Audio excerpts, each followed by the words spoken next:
पंतप्रधान नरेंद्र मोदी यांची Vladimir Putin यांच्याशी दूरध्वनीवरून चर्चा. रशिया युक्रेन संघर्षात त्वरित तोडगा काढण्यात भारत सर्वतोपरी सहकार्य करेल याचा पुनरुच्चार.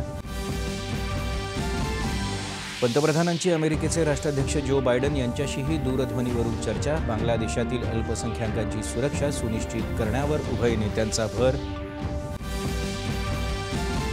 भारतीय जनता पक्षाचं सक्रिय सदस्यता अभियान 2 सप्टेंबरपासून 2 टप्प्यात सुरू होणार. 2 ते 25 सप्टेंबर दरम्यान पहिला तर 1 ते 15 ऑक्टोबर दरम्यान पार पडणार दुसरा टप्पा. कोलकाता लैंगिक अत्याचार आणि हत्या प्रकरणी पश्चिम बंगाल सरकारच्या निषेधार्थ विद्यार्थी संघटनांचा भव्य नबन्ना मोर्चा. भाजपाची उद्या बंगाल बंदची हाक.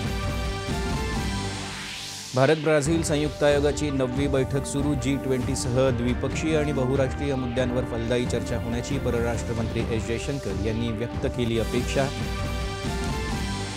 बदलापूर बालिका अत्याचार प्रकरणी मुंबई उच्च न्यायालयात सुनावणी. मुलग्यांना मुलींचा सन्मान करायला शिकवणं आवश्यक असल्याचं न्यायालयानं मांडलं निरीक्षण. राजकोट किल्ल्यावरील छत्रपती शिवाजी महाराज यांच्या पुतळ्याच्या हानीची नौदलानं केली पाहणी. घटना अत्यंत दुःखद, मात्र त्यावरचं राजकारण अधिक दुर्दैवी. देवेंद्र फडणवीस. महाराष्ट्राचं वैशिष्ट्य असलेला दहीहंडीचा उत्सव आज होतोय साजरा. मुंबई ठाण्यातल्या दहीहंडींनी राजकारणी आणि सेलिब्रिटींची उपस्थिती.